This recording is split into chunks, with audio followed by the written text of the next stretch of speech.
एक कुदरती सैटेलाइट। चांद जमीन का वाहिद कुदरती सैटेलाइट है और निजाम शमसी का 5वां सबसे बड़ा चांद है। उसका कतर तकरीबन 3,474 किलोमीटर 2,129 मील है और यह जमीन के साइज का तकरीबन 106वां है। दो चांद के मराहिल।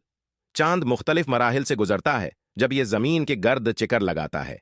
इन मराहिल में नया चांद, पहला सहमाही, पूरा चांद और आखिरी सहमाही शामिल हैं। सूरज, जमीन और चांद के दरमियान बदलते हुए जाविये चांद के रोशन निस्फ की मुख्तलिफ मकदारों का सबब बनते हैं, जिसका हम जमीन से मशाहिदा करते हैं। 3 लूनर मरिया। चांद की सतह दोनों पहाड़ी इलाकों और बड़े सियाह चुपटे मैदानों की खुसूसियत रखती है, जिसे कमरी मारिया कहा जाता है। ये मारिया कदीम आतिश फशां सरगर्मी से तश्कील पाए थे और चांद की तरफ जमीन की तरफ ज्यादा पाए जाते हैं। 4 कोई माहौल नहीं। जमीन के बराकस चांद में एक अहम माहौल नहीं है। उस गैर मौजूदगी का मतलब है कि सूरज की रोशनी को बखेरने के लिए कोई मौसम, हवा या हुआ नहीं है, जिसके नतीजे में दर्जा हरारत की हद बहुत ज्यादा है।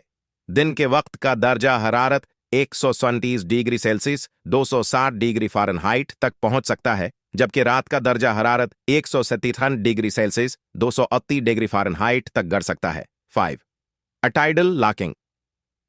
चांद जमीन पर ज्वार के साथ बंद है, यानी ये अपने महवर पर इसी वक्त गर्दिश करता है जितना उसे जमीन के मदार में गर्दिश करने में लगता है।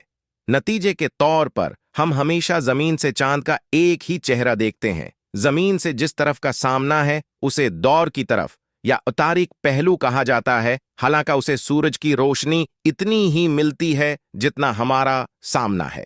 मजीद वीडियोस देखने के लिए हमारा पेज लाइक करें।